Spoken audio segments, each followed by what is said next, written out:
everyone, and welcome to the China EVs and More year-end review, where Lei and I will go over the year's most interesting and important news coming out of the global EV, AV, and mobility sectors. And now, for most of you that have followed us for more than a year, you know that really just means the China EV, AV, and mobility sector. What Lei and I discussed today is based on our opinions and should not be taken as investment advice. For those that are new to the show, welcome. And to our loyal listeners and viewers, welcome back. We ask that you help us get the word out about this podcast to other enthusiasts. And of course, tune in again. Will we have another episode this year? Maybe.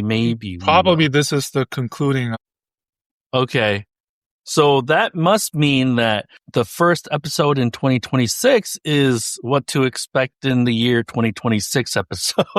Yeah. So tune in again in 2 weeks, 3 weeks. My name is Tu Lee. I am the managing director at Sino Insights, a global management consultancy that helps organizations bring innovative and tech-focused products and services to the transportation and mobility sectors. I write a free weekly newsletter that we pull some of our discussion topics from. You can sign up for it at sinoautoinsights.substack.com, which of course I encourage you all to do. Finally, kind of sort of has his office set up.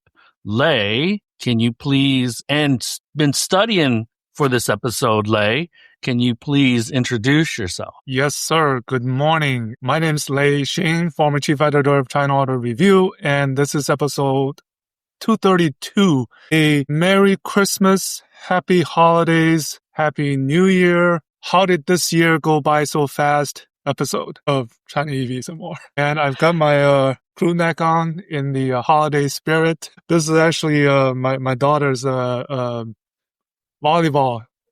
crew neck shirt. It happens Oh man, to be she's as big as dad now, huh?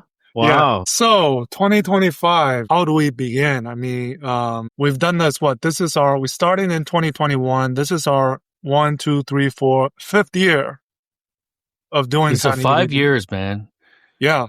5 years. And if we go back some years back, remember there's this famous comment made by Mary Barra, who could be in her final days as a CEO. She said the industry will change over the next 5 years more than it has over the last 50. And for us, talking about China EVs and more, the industry changes the next 2 days more than the past week. That's how it feels, right? Because it's a constant process of events, news, controversies, new product launches. And when we say time flies when you're having fun, for us, it's time flies when we talk about China and the global EV, AV mobility sectors. Just kind of starting off, and then the way we're going to do this episode is, I did some homework. I went through some of my photo roll, some of the moments. I'm going to ask you, you must have your favorite moments of the year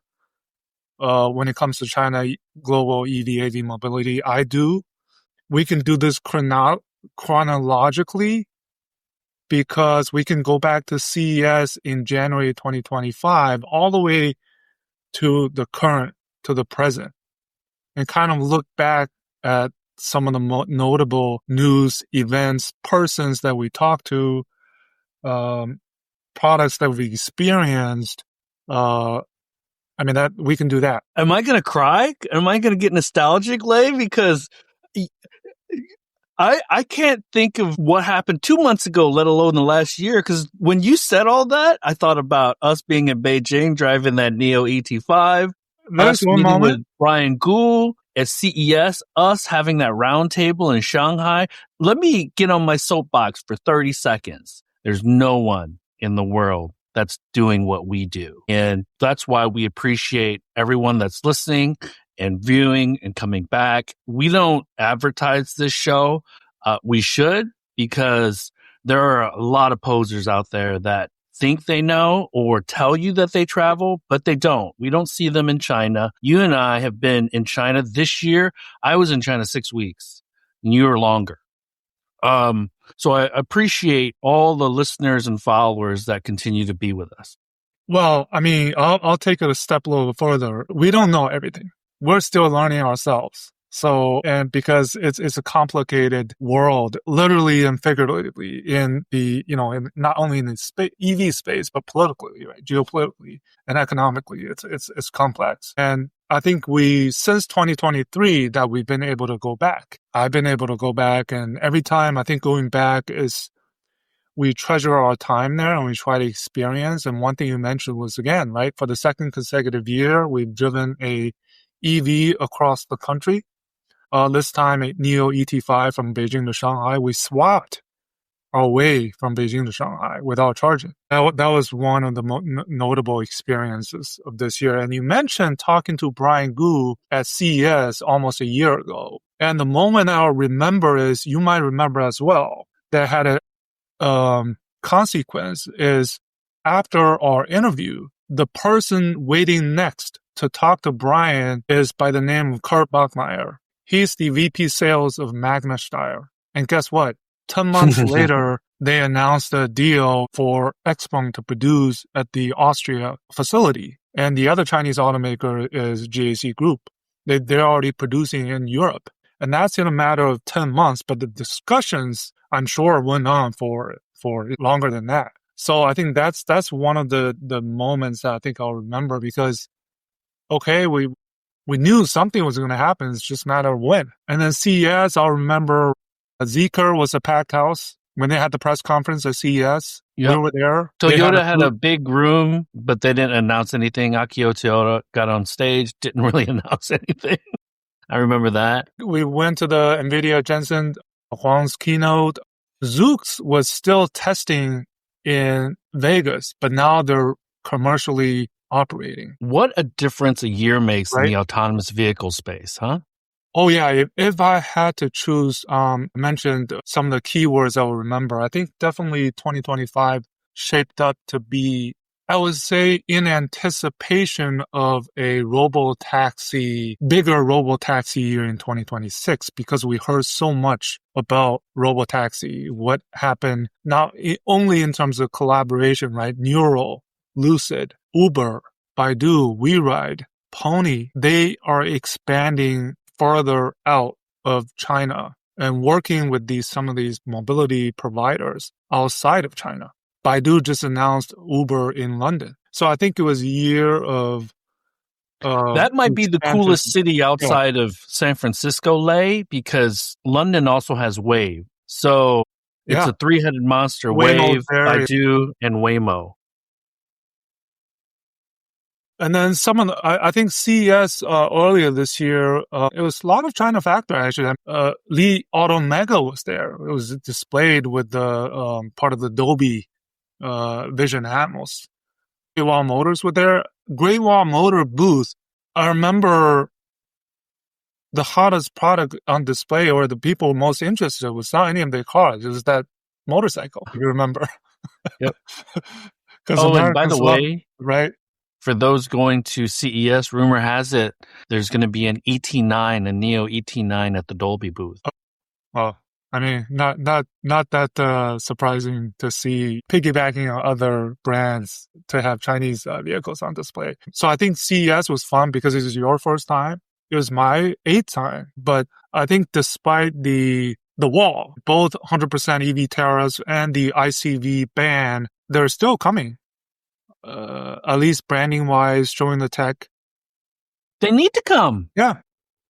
We want that competition here, because our friend Patrick George, who is the editor-in-chief of Inside EVs, he also writes for The Atlantic. He just posted on LinkedIn an article that said the passenger vehicle pricing backlash has begun. In the United States, a passenger vehicle now averages over $50,000 US. And so how do we get lower price? We bring more competitors in. The average loan in the US, I think, is like $750 a month. And the crazy thing is, like, when you and I were living in China, before we lived in China, the longest loan on average was like 60 months. So now it's 72 months and people are trying to compare apples and oranges. Oh, my car payment is $400 a month or $500 a month or $600 a month. And then you peel layers of the onion back or ask them in more detail. It's like, oh yeah, it's a 72 months. And it's like, dude, you're not paying the same amount. Your monthly payment is the same, but you're not paying the same amount. I just saw a headline saying 100-month loans. This is on Wall Street Journal. Anyways, I'm paying $550 a month for a 48-month loan. Almost toward the end, 6 months to go. So I'm almost done, but that kind of gives you. And in China, also speaking of loans, I think one of the key words was this past year, the relating to the price war and the number of brands offering zero interest financing, zero down, zero interest financing. I mean, almost everyone is doing it because that's part of the competitive environment. And right. Then we went to Munich, right? Well, we got to talk about Shanghai first.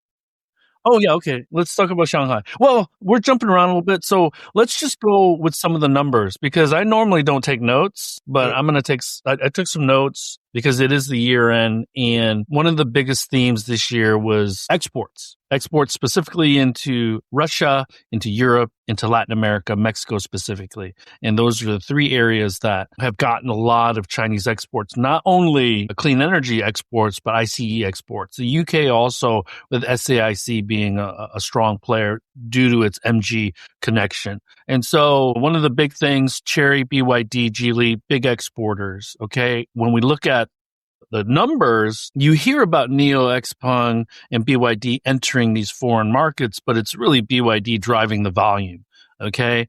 They're going to be at 4.6, 4.7 million units this year. About 20% of those are exported, and they're already in over 100 markets. Any emerging markets that they enter, Israel, Thailand, within months, they're the number one clean energy brand, okay? And so it really creates a lot of, let's say, alarm for the legacy automakers. And the theme, one hint I'll say, Lei, really quickly before I hand it back to you is that one of the themes that we might be talking about in 2026 is how the price war might be exported into these markets. So I'll let you take over. But there's a few topics here. You mentioned price war last. I think price war 2025, I would say the price war seems to be waning a bit. Not to say that it's not going on, but compared to 23 and 24, maybe we're just numb. Right. Compared to 23 and 24, 25, we saw the industry and government bodies launch several initiatives. There's the 60-day payment term requirement. There's the joint kind of the industry call for orderly competition. There's the rules on the use of jargons on ADAS because of several controversial accidents. There's a couple of accidents involving Li Auto and Xiaomi. So, and then that kind of give you an idea of people are thinking before because one of the things that happened, I remember at the end of May is when BYD launched that latest price cut. Then the industry came out, people followed, and the industry came out with that call for orderly competition. And then speaking of one of the moments that I remember, you mentioned BYD, is us in Munich watching the press conference, and Stella Lee, she showed a PowerPoint with 32 countries, 1,000 dealers. And we joked, by the way, that's not 32 countries in the world. That's 32 countries in Europe, 1,000 dealers in Europe. Oh, but we made a point, right? And then she already mentioned that they're going to expand that 1,000 dealership point to 2,000 by the end of next year. That's in Europe alone. Yeah, so that was quite memorable. And then for me, speaking of BYD again, they've had their share of good and the bad and the controversial because they're facing some headwinds. But for me personally, witnessing BYD getting that World Urban Car of the Year at the New York Auto Show, that was one of the historical moments, right? I think that was the first time that a Chinese brand vehicle has gotten that award. And then Stella Lee getting that Car Person of the Year award. And kind of having a conversation with her. And she's petite, but the aura around her, I mean, we saw the press conference is huge. I think, right? She commanded that stage. It was the biggest stage at IAA, and she was up there owning it. But then again, right, we talked about the price cuts and BYD needing to adhere to the 60 payment terms, and then they starting to see that affect their books of profitability, because BYD is notorious with these payment terms in the industry. And they had their BYD Dilian, which is their own kind of the financial chain of how they pay their suppliers in a way. So yeah, it's good and the bad, right? And we have to, be fair, and yeah, they're running away, they're exporting, but they face their own issues just like everyone else. So let me, and we have a lot to talk about, so I want to move forward. By the way, we're not going to be exhaustive. It's impossible. We can talk this for a whole day. For our newer listeners and viewers, you got to go watch the Brian Gu video, because a lot of what he said in January of 2025 now is going to be dots connected and to make a lot of sense, because XPeng is ascending while BYD is descending a little bit, and Geely is also ascending. Geely also just brought Zeekr private, so I think there's going to be a little more flexibility for Zeekr in the future as well. And then the other thing that I think that I have a lot of pride in is that roundtable that we did at the Shanghai Auto Show with Ed White, the Financial Times journalist, correspondent, Jill Shen. She left TechNode, but she was the TechNode technology and autos writer, and then Ethan Robertson, who is Wheels Boy. So for those of you, that was a two-parter, because we talked for almost 2 hours. And again, thank you for Neo for allowing us to record it at the Neo House in Shanghai, right next to the largest Starbucks reserve in the world. And right across from the Durant Guild. Yes, which went that closed. Yeah. Well, it's no longer. It was a good try from GM, but So really quickly, EV export leaders, BYD, with year over year currently about 45% increase. AIC with an increase of the 10 to 20%. Geely Group plus 30%.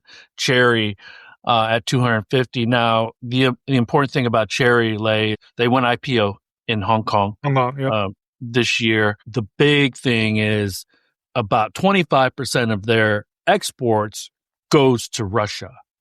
During the IPO, they announced that they were going to exit that market. So first of all, there's going to be a vacuum that is going to be filled by other Chinese brands, first and foremost. And then second, it'll be an important year for Chery to show where it can make up that 25% of sales. They're firing on all cylinders. They have Omada. They have, what are some of the other brands they have, Lei? Exceed. I just tweeted Exceed launched, announced several new nameplates, ET9, ES8, ES7 GT. I'm like, yeah, that's not on purpose, right? Yeah, if the Chinese brands aren't confusing enough. Well, they had the iCar, Exceed, Chery, Omada, Chery, JQ on the international markets. So a shout out to our friend Nick Carey. He had written a piece earlier this year on Reuters that talked about how within 2 months, Chery built a Euro spec Omoda from a Chinese spec because the European team said, this is not going to sell. The steering's not great, not for the European market. And so maybe we can also give finally, because they're still lingering, it's not as much, but maybe rest in peace, this thought that these vehicles aren't competitive. These vehicles aren't very good. These vehicles are great. I would buy one if I could in the US market. I know you would, Lei, because, when a Xiaomi can come in, build 2 cars in 3.5, almost 4 years. And this year, you had mentioned this in an earlier episode, hit almost 450,000 units. That's an amazing number. Again, piggybacking off of something you said, Lei, the ABB, Audi, Beamer, Benz, they haven't touched 1 million units. Within 4 years, Xiaomi with 2 products. BMW has a dozen products. Audi has dozens of products. So they're doing this with two products. The U7, which Marquez Brownlee famously reviewed just a couple of weeks ago. And I don't know how much that pricing would be. It could come here for 60 grand and it would sell. Yeah, some of the numbers, since you mentioned XPeng, they produced their millionth vehicle. Leapmotor, they produced their millionth vehicle. Xiaomi, they produced their 500,000th vehicle cumulatively.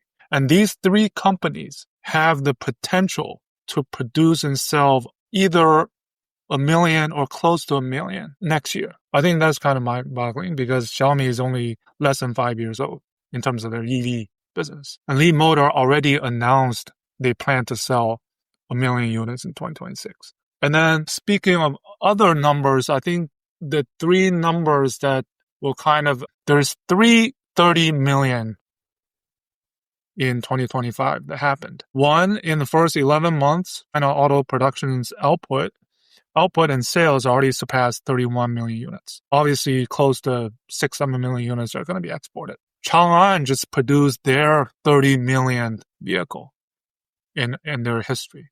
Baidu and Volkswagen produced their 30 million vehicle. I think that just gives you an idea of the sheer scale and size of the market, of the industry. And there's probably about over 40 million NEVs on the roads in China, more than 10% of all vehicles on the roads, right? It's quite difficult to comprehend, but the conclusion is China is an NEV market. It's no longer, right? We heard about CPCA announcing that 60% of passenger vehicle sales, retail, will be NEVs in the month of December. The chasm, right? We've gone way past that. If 10% was the turning point, then 50% is another huge turning point. And China is kind of way ahead. Yeah, those are some of the numbers that I thought of. Kind of a microcosm, just because a lot of the numbers that you had spoken about are in the mass market. There's an article, I believe, our friend Jiri from Car News China had posted about the Stellato, how that luxury sedan is now taking sales from the S500, from the 7 Series. Oh, the Maxtro. Yeah, the Maestro, Bloomberg, sorry. I just tweeted a Bloomberg tweet that they're the top selling vehicle of $100,000 or more. So there you go. And this reinforces what I've said all year long, that brands, the heritage brands, they are kind of meaningless, the history, the heritage, because in China, the consumers are all about what have you done for me lately. And the Maestro, I'm not a fan of the exterior design, but it is pretty luxurious. And man, that has to be a head scratcher for Merc and Audi and Beamer. And if we had to rank them, I would say BMW is probably in the best position to rebound. Merc and Audi are going to continue to struggle, I think. But, what do you think? Well, we've seen the first attempts at, let's not talk about the upper kind of the top segment, but really Audi, the AUDI brand, launched the 5 Sportback in the 200,000 RMB range. The Mercedes locally produced CLA is priced in the 200,000 range, right? It's unthinkable. First of all, the price range. Second of all, launching a new brand. Third of all, it's all Chinese tech inside. It's Huawei inside. It's Momenta inside. They've gone kind of deep into this rabbit hole in order to compete. And the initial, I don't know if you've seen the numbers, the initial numbers, the first couple of months or a month, the numbers are not that great. So because the competition, others are launching. We should talk about NIO in a bit, but just the last few weeks and in a month or so, the NIO, the Envo is actually facing some headwinds, partially due to the scrap that you mentioned, the scrap incentives. Also due to the other, I could think of a Geely Galaxy M9, for example, launching at more competitive pricing points. So it's kind of difficult that what is the secret success formula? You don't have one. You put the Chinese tech inside. Does it help? That's the hope. The other thing that is really important to kind of remember is that mostly European brands, but there are some American brands. GM with Momenta in the China market. Toyota, Mercedes also with Momenta in the China market. These European brands and Japanese brands, Korean brands, they have all announced partnerships with Chinese technology companies. And I think it has surprised some people, some analysts, and they don't have anything capable. One of the things that I remember, and I'm jumping around a little bit, so my apologies, is going to the Neo Media event at the Shanghai Auto Show, and then Li Bin pulling out 2 chips out of his pocket and said, we are going to be using the Turing chips to power our one for the infotainment, one for the autonomous or intelligent driving. So we're going to, NVIDIA and Qualcomm and AMD and Mobileye, they're going to have to do a lot of work if they're going to try to protect any of this market share, this dominant market share, specifically NVIDIA and Qualcomm, that they have in intelligent driving and infotainment systems for these cars. Because I won't say that Neo and XPeng with its Shenxing are that close yet, but it's only a matter of time. And I guarantee you that these chips, the silicon, is going to be much cheaper than what NVIDIA charges the OEMs. Yeah, we can't talk about China EVs more without talking about Weixiaoli, which is Neo, and Li Auto, because they're kind of the OGs, and they're also the 3 public listed companies in the US, smart EV startups. They are as same as they're different, because I think for 2025, you look back, it's the year where Li Auto is in the lead at the beginning. And now at the end of the year, Li Auto is fighting. And Neo and XPeng, they seem to be getting on the right track, right? The ESA, they've already delivered 40,000 units. I think, if I get the number right, it's 30 or 40. And it felt like they're both 10 years old. Seeing this after 10 years is kind of a little bit of redemption for Neo, I think, right? Because they launched a model that was their first kind of, that brought them to the scene, the ES8. And now it's flying off the lots, right? I think 19 days they sold another 10,000 units. Well, it's important to also note that the Anvo brand is helping with their volume. So yeah, I mean, the one of the moments, right, was attending the Almo launch on July 31st, and the moment that the price dropped 265,800 full price, and then the next moment was when it was 170 some thousand renminbi for a large 3-row, 6-seater battery electric SUV. That was the moment when the Bin God was cemented. People are calling him Bin God, right? Not Bin Ge. Bin Ge is brother Bin, right? And yeah, so I think I'll tell you, my favorite moment of the year is celebrating my birthday post Neo Day in Hangzhou. That was, yeah. And then really seeing Neo, they still iffy whether they can get to that profitability. I don't know. I think it's going to be tough. That battery swapping is such a unique thing, because if you think about battery swapping in the rest of the world, it's a really, really heavy lift. Case in point, Ample, the San Francisco-based battery swapping startup, has filed for bankruptcy. So I went to the BYD event in Beijing right after the Shanghai Auto Show, where they demonstrated the as fast as gas 1,000 kilowatt. Yeah, that was a speed megawatt and fast charging. And that's nothing short of amazing. I also got to try out God's Eye for about 20 minutes. And to me, if we're talking about moving the entire global sector forward, God's Eye as standard on 20 of its 22 vehicles when it was announced is an ultimate game changer for me, in my opinion.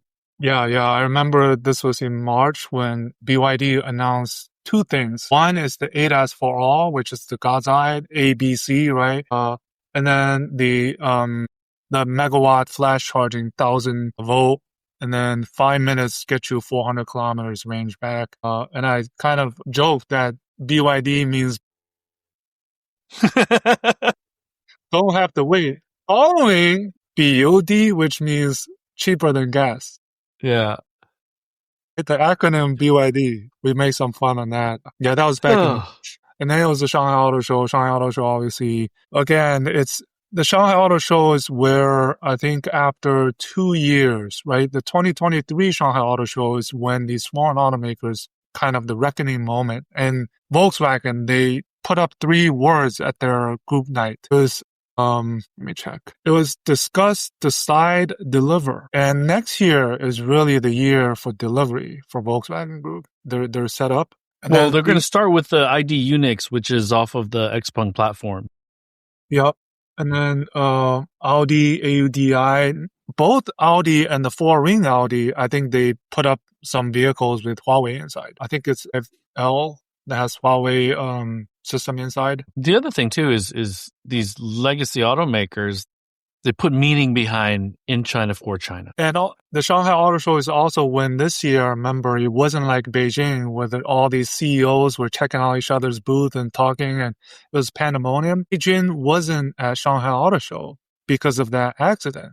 He tried to remain a bit low key. So the Shanghai Auto Show, I think for a long time, felt really like an international auto show without the brouhaha of these CEOs walking the booths and causing these.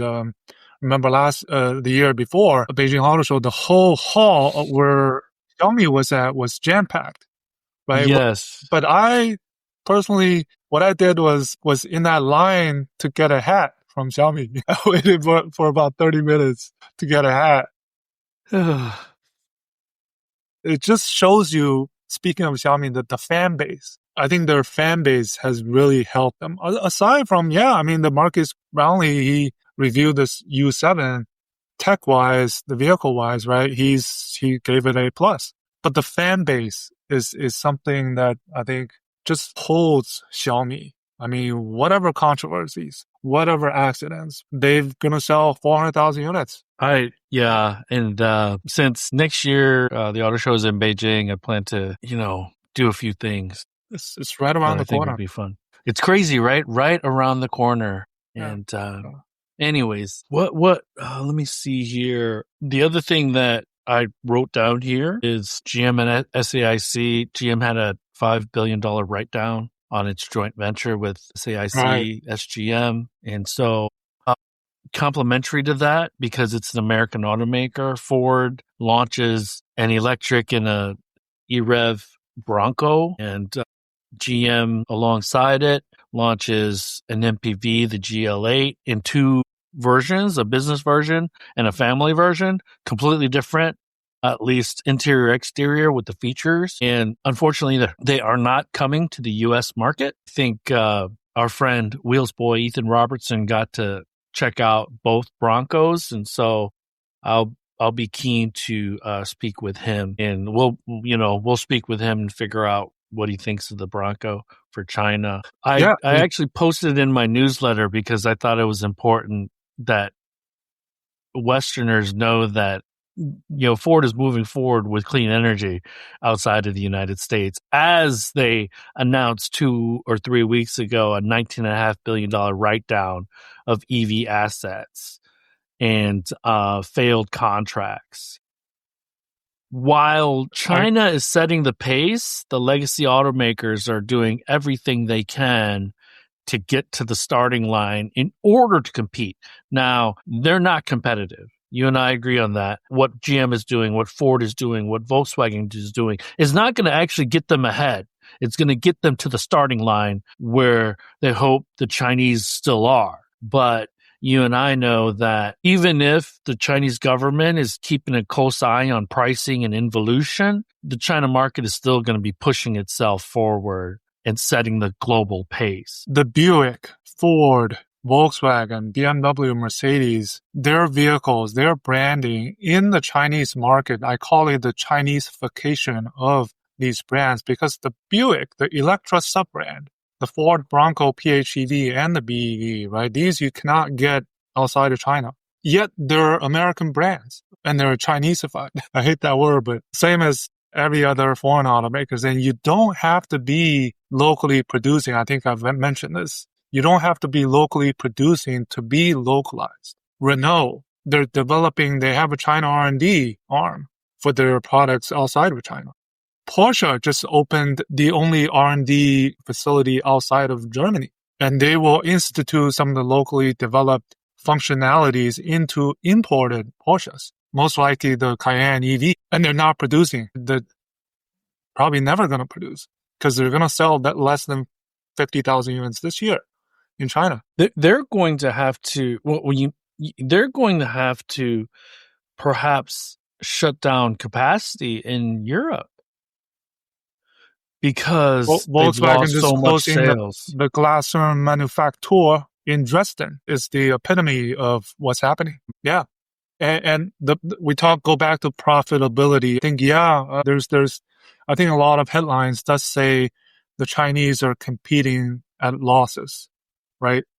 But also on the foreign automaker, their financial status aren't as great. I mean, we saw the numbers from Porsche, right? From 18 to 20% return on sales to low single digits, 1-2%. That's difficult to comprehend for Porsche, Volkswagen Group, right? Yeah, and then just today, right? ZF sold their ADAS business to Harman. Yeah, I saw that.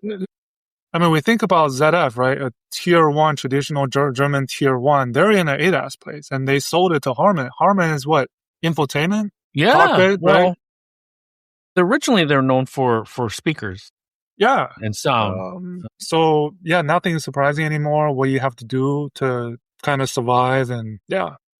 The one thing that, I was on Autoline last week kind of talking about competitiveness and innovation. I think traditional automotive folks, analysts, journalists, they need to get their head around the fact that tier ones are now technology companies. And some of the technology companies, the NVIDIAs, the AMDs, the Amazons, they dwarf the OEMs from valuation, from a money in the bank standpoint. So the OEMs won't be able to push them around like they did traditional tier ones. Just remember this, guys. NVIDIA supplies. So 5 years ago, 6 years ago, if you're a buyer at General Motors, if you're talking to NVIDIA, it's for server chips and silicon, right? 6, 7 years ago. Now, and so that's an indirect buy because it doesn't go onto the product. But now you need product buyers that understand silicon design, silicon fabrication, and kind of roadmaps and how fast it goes every 10, every 12 months. You need product buyers, direct buyers to know that. And ask your friends that work in automotive, just ask them a simple question. Who is sourcing on your team? Who is sourcing silicon? Is it the indirect buyers or is it direct buyers? That'll tell you how important the OEMs think sourcing silicon is to the product, or not important it is, because it should be, because it's such a value on the bill of materials. It's such a high value component that it needs a lot of attention. And the other thing that's really important, if I'm buying a Thor chip from NVIDIA, my product team better know how to get the most out of it. And we know that the Xiaomis, the Li Autos, the XPengs, the Neos, we know they know how to get the most out of it because they're technology first. They're not automotive first. But the car companies are really trying to get their heads around what features can we pack so that we're optimizing for this Thor chip in our hardware software stack. And again, we're talking philosophical, Lei, but this is a fundamental difference between the Chinese companies and the Western companies that the Western companies are just trying to figure out at this point in time. Yeah, and also you mentioned earlier Weixiaoli. Weixiaoli are all three of them are doing their own SoCs. Rivian just announced, right? But comparing to Lead Motor is profitable. Li Auto swung to a loss last quarter, but Lead Motor is profitable, but they're going to get to 1 million next year. They depend on Qualcomm for both of their cockpit and ADAS, the single chip solution. And does this mean this is kind of a contrast? What I'm trying to say is that you could buy or do it in-house. What justifies it? I think at this point, it's not clear yet because you do need the volume to justify it. And even a Lead Motor who's getting to 1 million units, they're not doing their own chips or SoCs. So you figure. Well, the other thing too, Lei, is that when we think Leapmotor, we should think Citroen, we should think Peugeot, we should think Dodge, because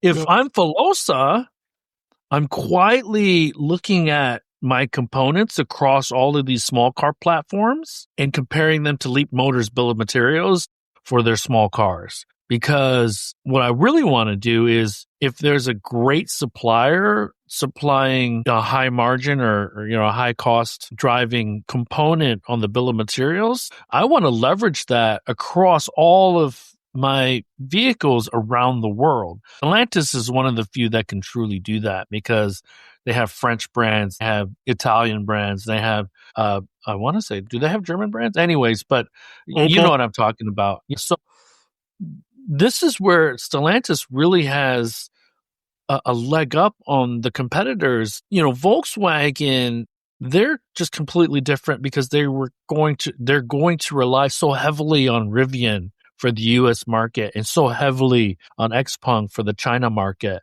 Now, they'll argue that they bring a lot to the table, but really, do they? I don't know. I'm really, really scratching my head a little bit, and I'll have a much more thorough opinion probably mid-26 when I get a better idea of what they're licensing from Rivian and what they're licensing from XPeng. So interestingly enough, you mentioned Stellantis. Recently, a couple of Jeep executives visited DPCA, which is the Dongfeng Peugeot Citroen joint venture. Shenlong in Chinese is called Shenlong. So there's a possibility of Jeep returning production in China through that joint venture. And Jeep has failed twice in China. Well, they succeeded and then failed, because for a while, Jeep was doing really, really well. Yeah. And then Great Wall caught up, and then everybody kind of caught up. But I mean, from an international expansion perspective, Leapmotor definitely has lesser of upfront investment, because they can utilize the Stellantis dealership footprint through that sales joint venture. Right. And then Li Auto, they're starting to expand into the mid-Asia, other parts of the world, right? In 2026, they'll go into more markets. Xiaomi, 2027, they've already said 2027 we're launching in Europe and other regions, so look out. Yeah. So we're at 52 minutes. Roughly, we talked about 50 minutes. That 50 minutes went by like China speed. Yes, it did. I actually, you got me thinking, Lei. Are there any other subtopics that you wanted to talk about? I think the other thing that I think will also define 2025 is when we talk about the China EV, AV mobility, we now have to add one more component. It's the embodied AI or robotics, because everybody is talking about it these days. Whether it's Li Auto launched its smart glasses. XPeng has a humanoid robot. Tesla, others may be in the works, we don't know. And then there's these millions and millions of Chinese robotic companies. And then we have to throw in the kind of the Meituans, the Neolixes, because they're part of the ecosystem. And we can't talk about this ecosystem without the LiDAR companies. LiDAR companies, speaking of bankruptcy, Luminar just filed for bankruptcy. As Hesai and RoboSense, they're starting to deliver on the scale of millions and millions of LiDARs per year. A couple of years ago, it was just talk of the entire LiDAR industry passing the 1 million unit mark. And now each of these two players, they're going to deliver over 1 million LiDARs. This is both for the ADAS and the robotaxis and the Neolixes. And the opportunity is something that's presented more recently, these level 3 permits that Chang'an and BAIC have recently gotten, because level 3 autonomy will use multiple LiDARs, which are in the hundreds of dollars cost-wise these days. So I think that LiDAR volumes is going to balloon, despite we have two kind of tracks, the Tesla and the XPeng vision only kind of the approach versus the rest, which believe Rivian is also one, which believe the LiDAR to be a critical safety component and commoditized, democratized component. They highlighted it in AI. Yeah. And I kind of tweeted, we both, it's RoboSense most likely. But right, they're getting into international markets, even on private vehicles that you can buy. Well, the other thing that's really important, you talked about embodied AI. In the United States, I think they call it physical AI. So a lot of these humanoids, a lot of these non-automotive robots that are either cleaning streets, cleaning malls, lawn mowing, there's a lot of application that needs LiDAR in the robotic and autonomous space.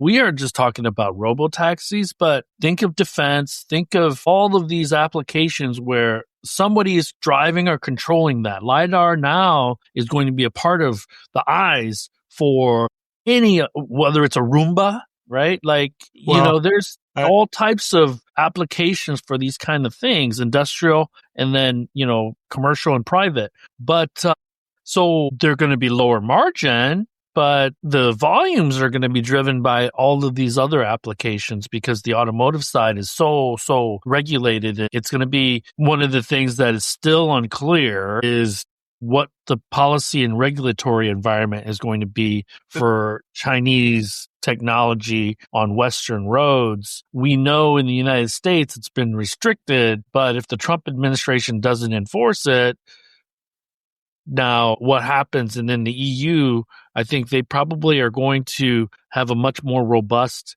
policy towards Chinese technology in 2026. So we'll have to wait and see. I think it's fluid. So we've heard that even though I think actually Mexico might be the number one export destination at this point, past Russia, but both Russia and Mexico are either already or considering putting more restrictions or higher tariffs on Chinese vehicles imported into the country, right? So those are, we're watching. US, you can't really, it's a wall, it's blocked. UK, it was announcing this pay-per-mile thing for EVs, but it's a different, reason. All the while, the United States, with shows like Landman, are trying to pull out the tail for oil consumption or oil usage. So, and then I bumped into Bob Lee, who's the head of LG North America, a couple of weeks ago. One of the things that he emphasized was that LG and SK had mentioned it as well with Ford, that they're pivoting towards battery energy storage. And Ford, during their analyst call, when they announced the $19.5 billion write-down, they said that they're moving from NMC LFP pouch to LFP prismatic. So I might have gotten that swapped, but I think that's right. And so people wonder if LFP is here to stay, if there's going to be an emerging battery chemistry or technology that's going to usurp it. And I don't see that happening for the foreseeable future. So the foreign automakers, Volkswagen will have to depend on Goshen, for example, and then Ford on CATL. We were at the CATL press event ahead of the Shanghai Auto Show. Remember how many types of tech and products they announced at that event? There's the second generation.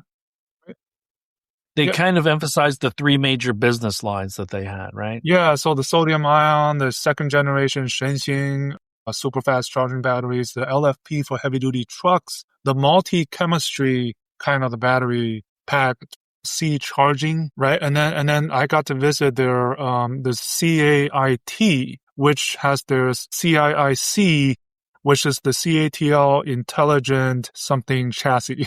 I forget. So CATL is more than a battery supplier. Case in point, JD, GAC Ion, and CATL, they jointly announced that battery swappable Ion Super. It caused some kind of controversy because they didn't promise some of the things that they promised for the consumers. I think 2025 is also the year of battery swapping starting to go mainstream. Not only NIO, CATL has already, they have these stations, close to 1,000 already by the end of this year to for some of the lower segments, not the premium segments, but Firefly, right? Firefly actually, I think, had a great year despite the controversial design that was announced last year. Let me see NIO is closing in on 100 million swaps. Probably they'll get there in January. One thing that I think is also really important to kind of separate, and we'll wrap up here and get to questions. So for anyone who's watching that has any questions. I know there's been a couple of posted already, so we'll get to those in 1 second. Everyone, let's separate Cherry, BYD, Geely a little bit, and Great Wall from a lot of the other players because they've announced or already started building factories outside of China. So they have a distinct advantage in case export backlash gets more serious across the rest of the world. You know that Mexico has increased their tariff or announced that they're increasing their tariff.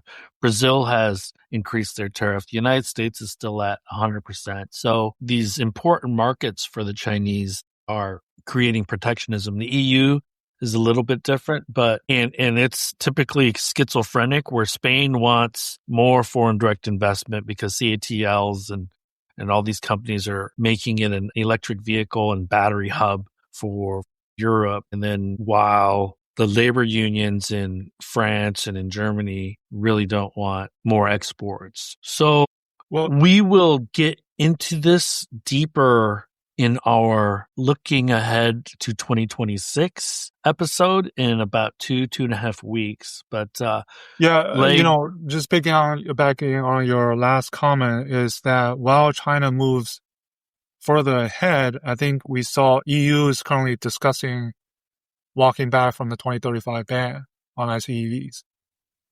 US, the EPA, they've kind of walked back on the previous targets. So these, I think, may present further opportunities for who can provide the products on the EV side, because the foreign automakers are walking back on their home turf. So that's what we're seeing. Despite the tariffs, right? Despite the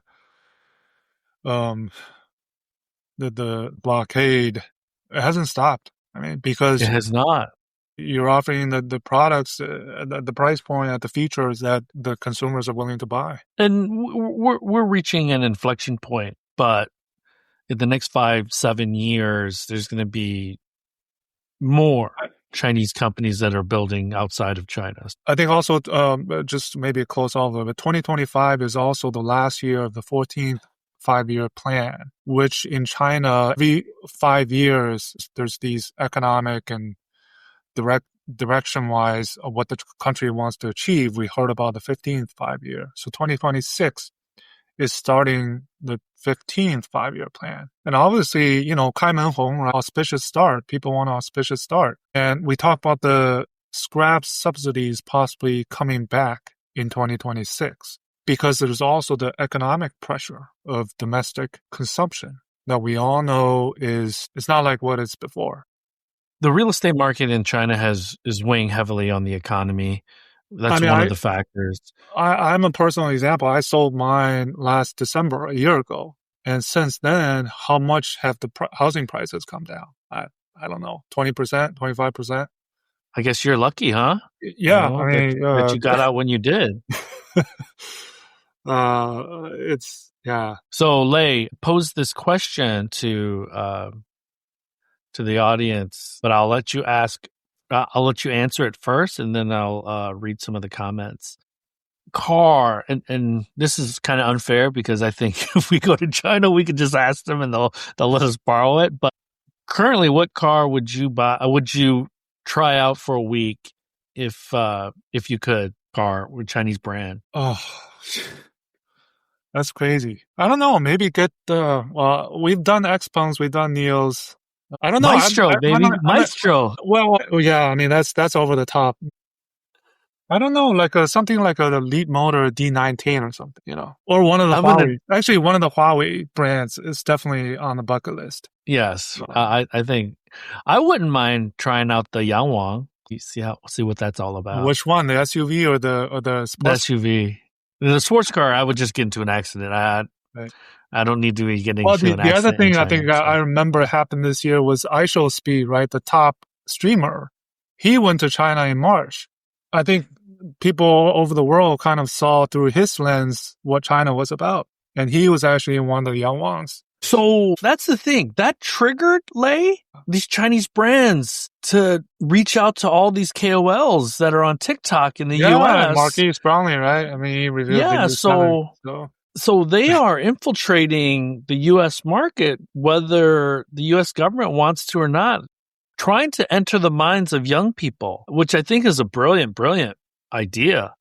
And it tells you the level of confidence that they have to let Marquez try it out. And now, did he get paid? I don't know. He should definitely acknowledge if he's gotten paid or not. But, outside of that, letting them have the keys for a couple days and trying it out themselves, I think that's brilliant. Let me go to some of the comments here. Urban Guitar Legend. Well, definitely nothing here in the U.S. is decent except Tesla, and I'm not touching that because of Elon. But the Neo Envoy L90 was definitely a surprise after the dismal sales of the L6. Sounds like Urban Guitar Legend wants to try out an L90. The Mace. I might be in the minority on this, but one brand I had high hopes for when they came to North America a couple years ago was VinFast. Their collapse in the U.S. this year was sad, but also predictable. Urban Guitar Legend Xiaomi has managed to move past two major accidents relatively unscathed sales-wise. The decline of Li Auto, I think, has been rather dramatic within a few quarters. Oh, our friend Felix. Leapmotor, I'd say. They have a 28,000 euro family BEV in the Netherlands. 1 second here. This is so bad. I can't. Yeah, it keeps on moving down. Putting on a consumer hat, I also tweeted this, right? I'm ready to switch to EV, and Tesla will still be at the top of the consideration. I can't put anybody else in equal footing with Tesla just because I think they're most established in terms of EVs.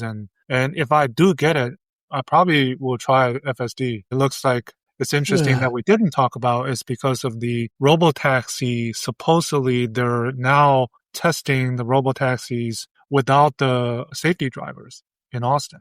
Where does that go compared to the Waymo? They're going to be in 20 cities in 2026. They just crossed the 20 million trip mark. I think it's definitely interesting to see here in the U.S. that part of the race. Waymo is way ahead of everyone in the world. So that competition is just going to heat up in 2026. Urban Guitar Legend. Guitar Legend says Neo will be profitable even if it's not in Q4. It will happen soon. It may seem crazy, but battery swap can be mini power plants with solar and game changer for third world countries. I spent 6 months in Madagascar last year. Battery swap could help stabilize grid. Let me see. So Mace thinks the eRev Bronco is pretty intriguing, and the ZF Harman announcement came from left field. Here's a question from our friend Felix, who greeted us from Amsterdam. Do you expect Xiaomi to do a Tesla and build their own dealerships, aka service spots? I'm not sure I understand the question. So let me see. Do you expect Xiaomi to do a Tesla and build their own? So Tesla has independent or Tesla-owned service centers. Is that what Felix is asking? Yeah, that's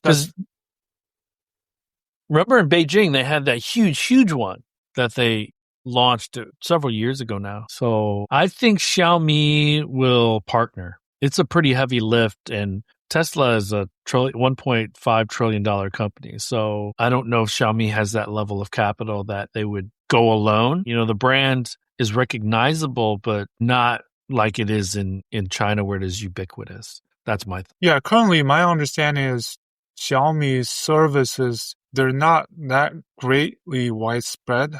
I think you still have to drive all the way to Yizhuang or something to their main servicing center. My understanding, I could be wrong, because all of their showrooms are purely showrooms. They don't have this capability yet. And they moved out of high rent malls into like second level malls in these cities where the retail store is actually not super impressive like it was in the past. Felix also asked, do you expect December 2026 actual sales possibly for Xiaomi cars in Europe, Q1 deliveries? Can Xiaomi outrun Tesla in China in 2026? Wow. Felix bringing the heat. 2026? What do you think? They've done 400,000 units this year. Oh, I think there's a very good chance that it does. And not only Xiaomi, there's others, right? I mentioned that are looking at possibly close to 1 million. Tesla has never done 1 million in China. Tesla's only hit done, 650, 630, something like that. Oh, yeah. So, I mean, if we do the math, they're going to top Tesla next year. I mean, we can make that prediction now. Yeah, I think It's that's realistic. if nothing hiccups or right, which I don't see at this point. And I can't imagine a product that Tesla launches in 26 in the China market that would be this runaway hit. I don't. There's too much competition. Well, the Model YL seems to have done pretty well from their Model Y lineup, interesting enough. That's hence the resilience. I think I mentioned the resilience, maybe a keyword that after all this time, right? I think Tesla is still doing okay, but I mean, they're losing share, definitely. We're gonna see their numbers, Q4 numbers globally. Currently, it's only in the 400,000, low 400,000 range. Last year they did close to 500,000. They're not gonna do that much in Q4 this year. Definitely not. So the other thing that I think is important, 2026 is probably, in my opinion, might be a down year for vehicle sales in China because the price war is going to be leveling off. So the weaker players are going to find it harder to export, and maybe we'll start to see some of the players go away. So Urban Guitar Legend asks, need travel advice, guys. Want to hit the Neo factory. How difficult is it for foreigners to test drive cars? Do other Neo F2, I think you can sign up for visits, but you can pay for a visit. I think it's like, I don't know, a couple of thousand RMB, if I remember correctly. But you have to be in a group. I don't know if you can do it alone. You might, but they're opening that. If you were doing it alone, they'd put you in a group probably. Yeah. Well, I mean, if you go to China, just go to any dealership. Just go to any showroom. Just ask for a test ride. That's what I do. You might need I don't know. Does our driver's license work? Urban Guitar Legend, I'm assuming you are American because Lei and I are Americans, but I have a Chinese driver's license. Lei has a Chinese driver's license. I think it's pretty easy to get a international temporary driver's license in China these days. So, Jan, really quickly, I know you do it already, Lei, but I am looking at doing a China tour in June. So not completely focused on electric vehicles. So for those interested, you can DM me to learn more about it. It's one way to kind of, I think last year what I remember is I did a couple of these trips, is how young and international and professional these companies, most of them are startups. There's always the BYDs and the NIOs, but the ambitiousness you can feel, through speaking to these companies and their employees. It's very rewarding to kind of interact with them. So I didn't want to do it. We're not a tour company, but I've gotten enough interest from clients, partners that it's a perfect way like friends, to see and experience. So anyways, Jan MXV, what do you think we see regarding L3 in 26? I think it's going to be a huge year because we've seen these. First of all, these license, it's called the 准入许可, which literally means entry permit. On a national level, that means you get these official license plates with the Z at the end. Z means 自动驾驶, means autonomous driving. These vehicles are only going to be operating in those limited environments that the customers can experience but cannot buy at this point in time. It's to accumulate more operational piloting experience in the future, anticipating that the L3 is officially allowed for you to buy. So if I buy, let's say, a Deepal or ArcFox, that I can use this L3 capability in certain section of roads. We're not there yet, but you're going to see more permits being announced in 2026, possibly going into 27, that you can actually buy these and have your eyes off or something. So basically in China, L2++, everybody has to do it.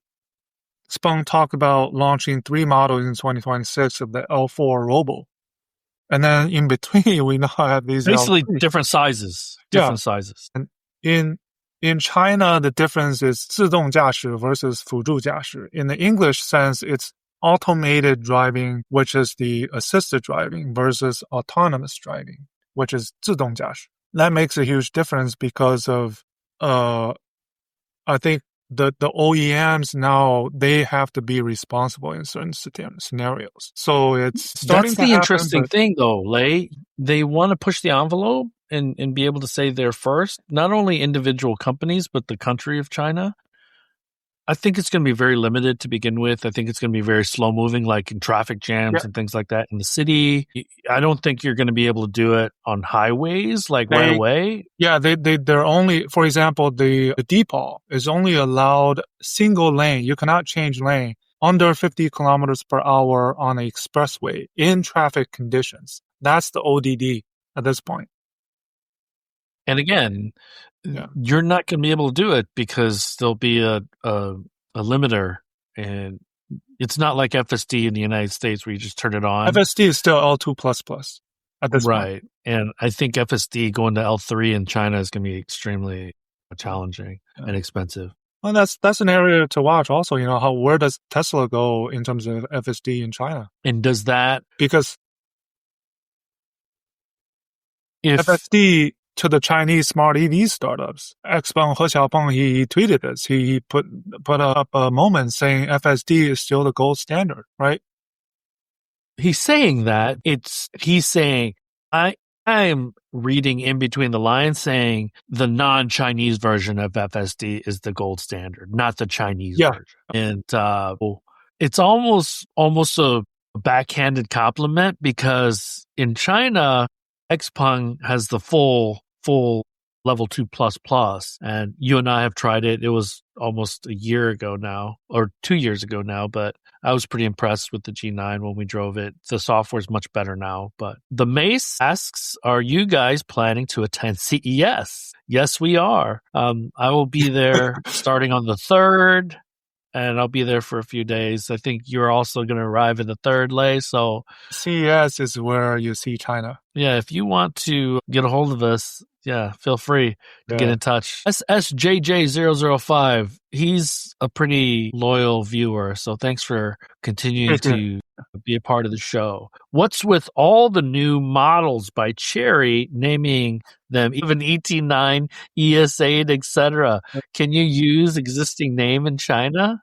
I think that's the irony in China is to have these kind of naming conventions of these newer models. It's following a alphanumeric way more and more, it seems. There's no current rule. And that's copying the legacy automakers. Yeah, the there's Audi no A8, the E-Class, stuff there's like no that. rule saying that the Neo has an ET5 that you cannot have exceed ET5. But, right, in Europe, Neo had to change their model names because Audi had the convention, right? So it's the EL8 or EL7 because of that. But in China, that's just the way it is. Call it copycat or call it whatever.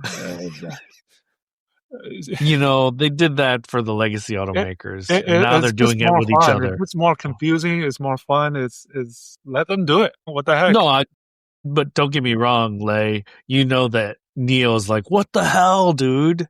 So Neo's like that. So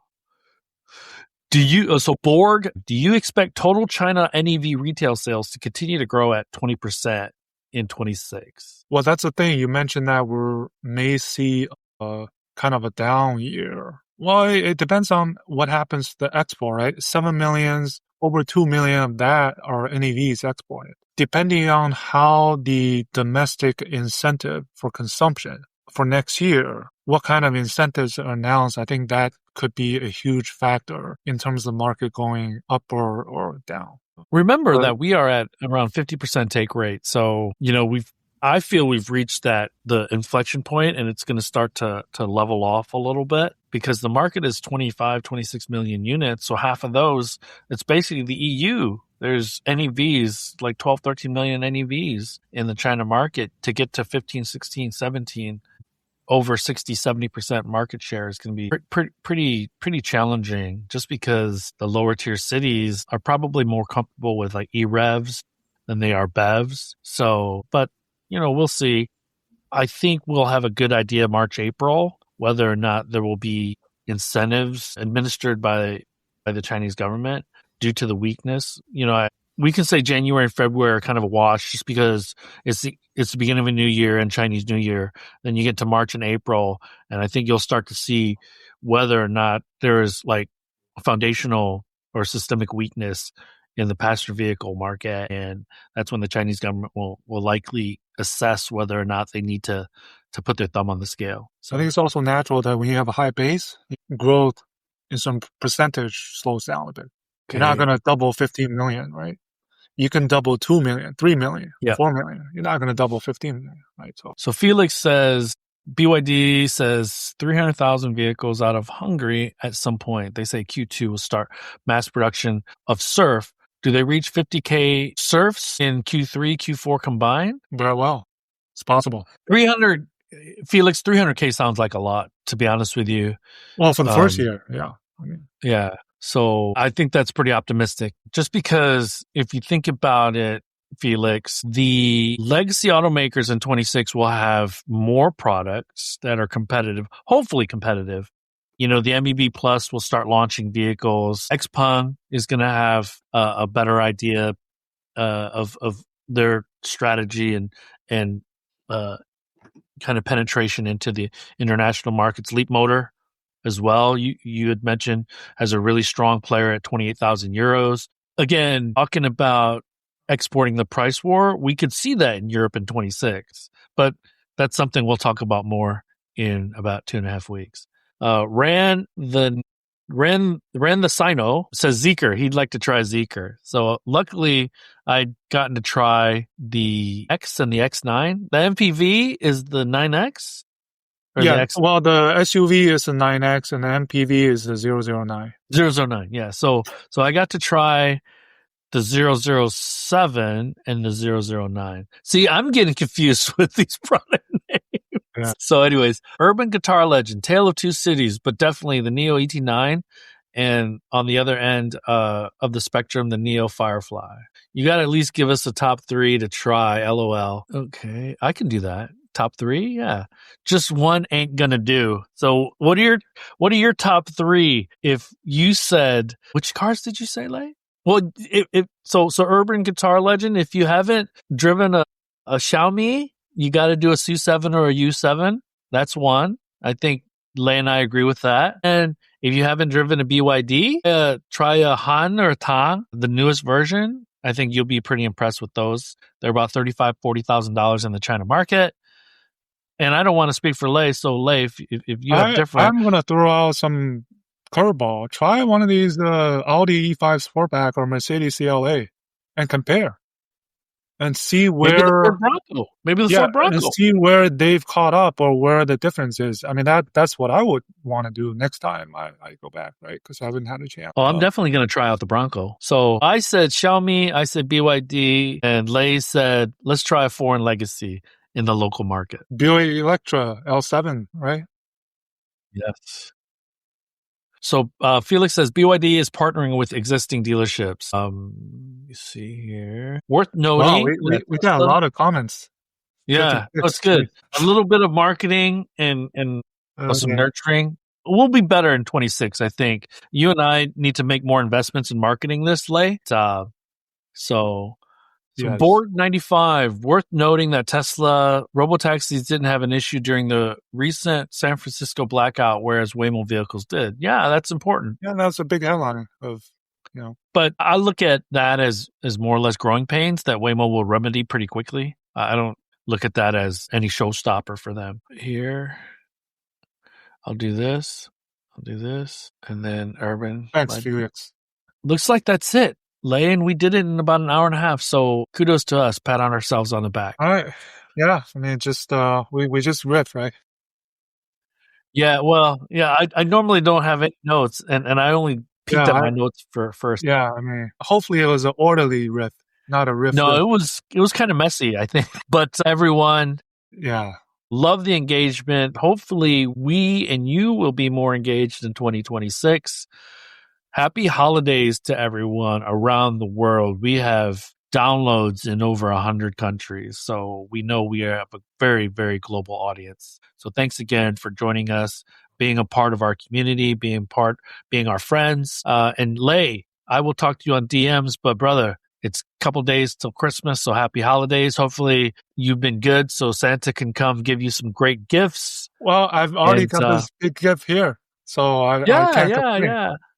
Well, maybe another gift, maybe a little bit later, could be an EV for you, right? So, yeah. So everyone, I'm just going to create a marketing document. We're pretty set on 9 a.m. Eastern time on Fridays. Friday.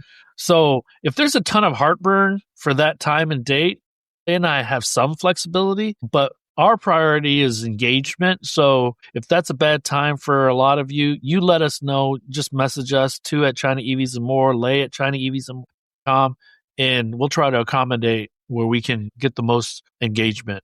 So hold on one second. Urban Guitar Legend. Fun fact, I rode in a BYD in Madagascar. Gas car. Of all So places. that gas car must have been 5-6 years old at least. It is interesting that BYD and Chery have a presence there. Gas cars, though. Great show. Thanks, guys. So everyone, happy holidays. And we will see you in 6 with our first episode. And maybe some of you will even see you at CES in Las Vegas. Everyone, good morning, good afternoon, good evening to a great year in 2025. Thank you for all the support. Happy holidays from my side. And we'll check out. And see you next year. That brings us to the end of this week's show. Lei and I thank you for tuning in. My name is Tu Lee, and you can find me on Twitter at Sino Auto Insight. That's SinoAutoInsight. You can find Lei on Twitter at LeiXing77. That's LEIXING77. If you wouldn't mind rating and or reviewing us on Apple Podcasts, Spotify, or wherever you grab your podcast from, we'd appreciate that as well. Even better, if you enjoy this show, please tell your friends about it. Please join us again next week as we track down all the latest news on China, EVs, and more.